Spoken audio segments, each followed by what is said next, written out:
Pluto, a remote and mysterious world at the outer edge of our solar system, has long occupied a strange corner of astronomical debate. Once hailed as the ninth planet, it was reclassified as a dwarf planet in 2006, a demotion that sparked controversy, public outcry, and no shortage of memes. But just when it seemed Pluto had quietly settled into the cosmic background, it was yanked back into the spotlight by two of the world's most prominent voices in science, Neil deGrasse Tyson and Michio Kaku. Their recent, startling suggestion sent shockwaves through the astronomical community and beyond. Could Pluto, that quiet little ice ball spinning in the dark, one day collide with Neptune? And if so, what would that mean for the rest of the solar system, possibly even Earth? It sounds like science fiction, but behind the spectacle of headlines lies a deeper question about orbital mechanics, gravitational forces, and the delicate clockwork of our planetary neighborhood.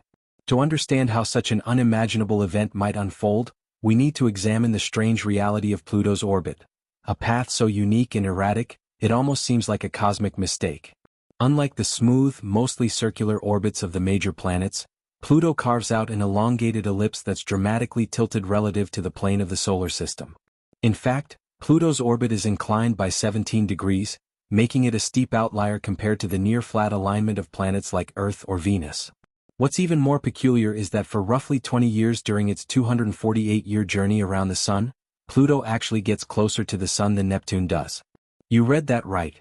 The dwarf planet occasionally dips inside Neptune's orbital boundary, temporarily becoming the eighth planet from the Sun. It's a bizarre orbital tango that defies intuitive logic. Naturally, this raises a crucial question. Why haven't Pluto and Neptune ever collided? After all, their paths literally cross in the vastness of space.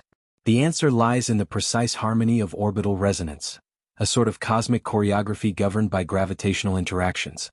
Pluto and Neptune are locked in a 3:2 orbital resonance, meaning that for every 3 times Neptune orbits the Sun, Pluto completes exactly 2. This resonance prevents them from ever being in the same place at the same time, like two dancers moving in sync but never touching. It's an astonishing example of natural order in the chaos of space, and for decades, it's been assumed this arrangement is stable. Until now. Recent concerns raised by Tyson and Kaku suggest that this delicate balance might not last forever. As Pluto continues its long, looping journey, small but persistent gravitational nudges from the gas giants, especially Jupiter and Saturn, could accumulate over time. These cumulative effects, known as orbital perturbations, may one day disrupt the resonance and lead to an intersection point with Neptune that isn't safely staggered. If that ever happens, a collision, or at least a dangerously close encounter, could become a real possibility. To grasp the scale and consequences of such a cosmic accident, consider what each body brings to the table. Neptune is a massive ice giant, 17 times the mass of Earth and more than 3.8 times its diameter. It's surrounded by a turbulent atmosphere of hydrogen, helium, and methane, with winds that scream at 1,200 miles per hour. Pluto, by comparison, is tiny, barely 1,500 miles wide and composed largely of frozen nitrogen, water ice, and rock. In terms of mass, Neptune utterly dominates. A collision between these two would be like a tricycle running into a freight train. Pluto would not survive. The impact would unleash an unimaginable burst of energy, fragmenting the dwarf planet into pieces and sending icy debris scattering through the outer solar system. Some of those fragments could be flung inward, crossing paths with other planetary orbits and becoming potential threats to satellites, spacecraft, or even Earth-bound meteors.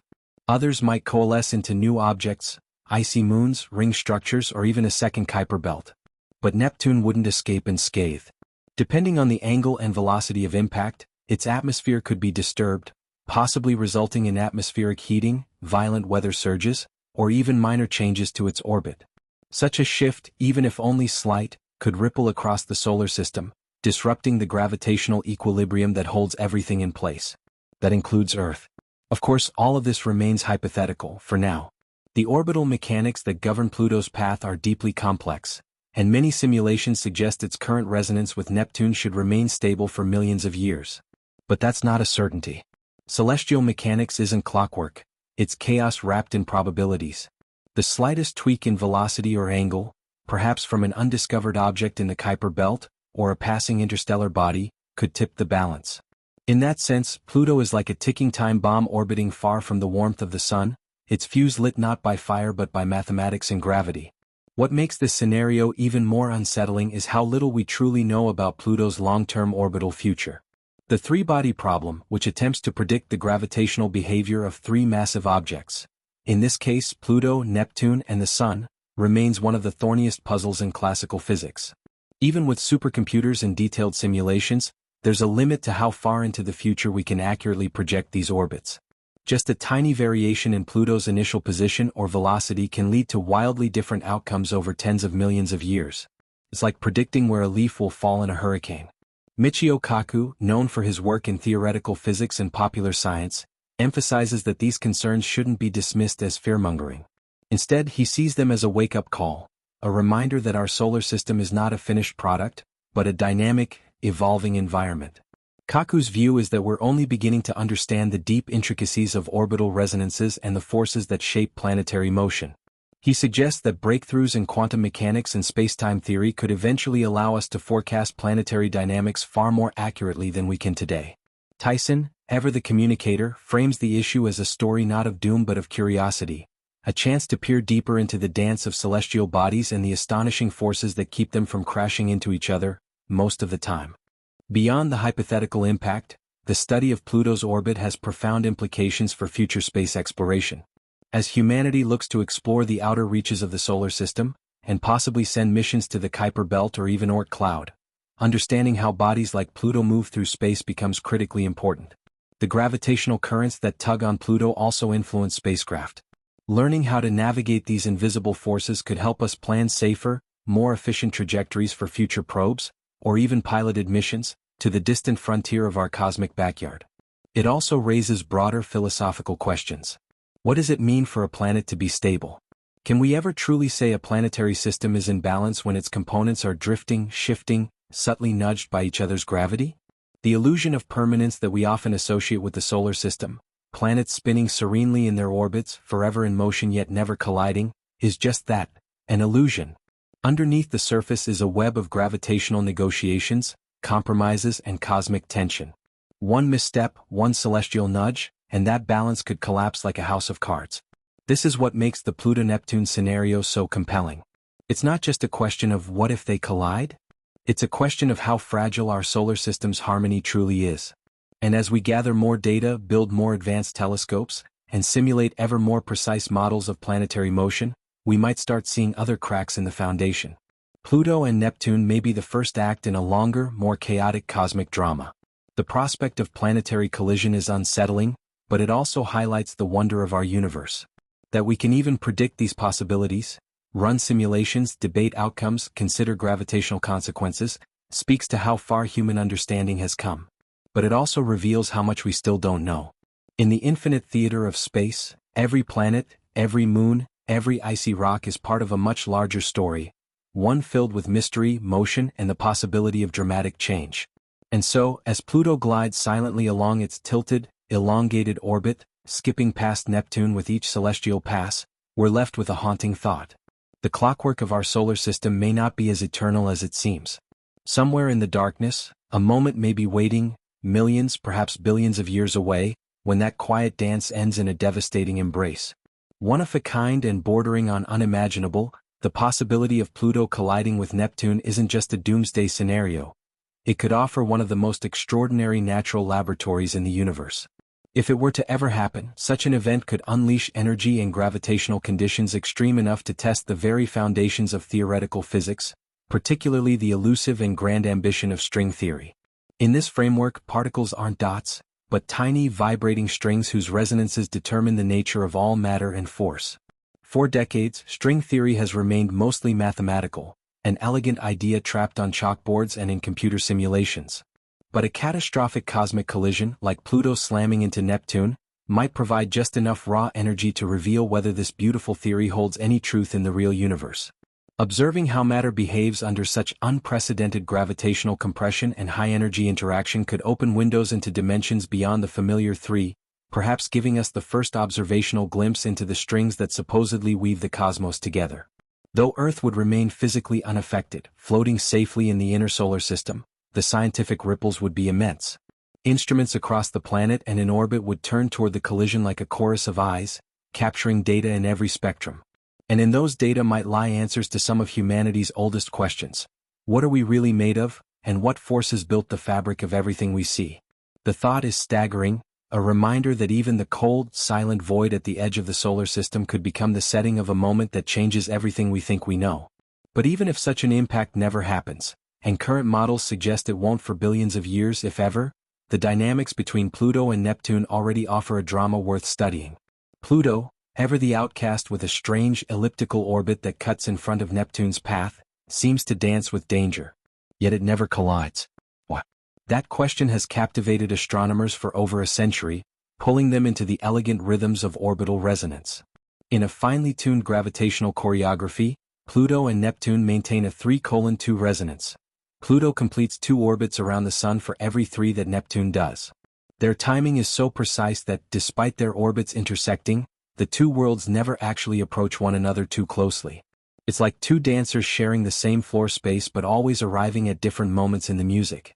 This celestial waltz is one of nature's most exquisite examples of orbital mechanics at work. But it's not just a beautiful pattern, it's a fragile balance of forces that could, in theory, be disrupted. Astrophysicists like Michio Kaku and Neil deGrasse Tyson have speculated on what might happen if some massive external force, a rogue planet, perhaps, or a shift in the solar system's mass distribution, were to knock this balance askew. Suddenly, Pluto might be thrown off its carefully maintained course, potentially spiraling into a collision with Neptune. These warnings aren't predictions but reminders of the dynamic, ever-changing nature of the cosmos. The universe doesn't operate on a fixed script. Instead, it's a constant improvisation of motion, gravity, and time. And yet, this speculation about a cosmic crash isn't just about risk, it's about knowledge. Even as it challenges our understanding of stability, it forces us to confront deeper questions about how the solar system works. Pluto's eccentric path, which swings it closer to the Sun than Neptune for 20 out of every 248 years, defies what many people imagine when they think of planetary orbits. Instead of a neat, flat, circular path like Earth's, Pluto cuts through the solar system at a steep 17-degree incline, as if it never quite got the memo on how planets are supposed to behave. It's a rebel, and its rebellion has consequences for how we understand gravity, mass distribution, and orbital evolution on a grand scale. In fact, much of what we know about the outer solar system has been shaped by Pluto's strange behavior. Simulations and numerical models have confirmed that, despite its odd trajectory, Pluto's orbit remains stable on cosmic timescales, held in place, paradoxically, by the very planet it seems to be threatening to collide with. Neptune's gravitational influence acts like a guardian, steering Pluto away at just the right moments to prevent catastrophe. It's a relationship that embodies the paradoxes of the universe: tension without destruction, closeness without contact, danger without disaster. When NASA's New Horizons spacecraft flew past Pluto in 2015, it didn't just capture breathtaking images of ice mountains, frozen nitrogen plains, and a hazy blue sky, it reignited humanity's fascination with this icy wanderer. For the first time, we saw Pluto not as a blurry speck in a telescope, but as a real world with weather, geology, and secrets buried beneath its crust. And in doing so, we were reminded that Pluto is more than a leftover from planetary formation. It's a doorway into understanding how the outer solar system evolved, how dwarf planets form, and what mysteries still linger in the dark. That mission was a triumph of technology, precision, and scientific ambition. New Horizons traveled more than 3 billion miles to reach Pluto, a target smaller than Earth's moon, moving at thousands of miles per hour through deep space. The success of that mission revealed not only Pluto's complex and active surface, but also the deep yearning within humanity to explore, to understand, and to witness. In the context of a potential Pluto-Neptune collision, the legacy of New Horizons takes on new significance. The data it gathered may one day help scientists understand what would happen in such a cataclysm. And beyond that, it continues to inform future missions to the Kuiper Belt and other trans-Neptunian objects, guiding our exploration further and further into the unknown.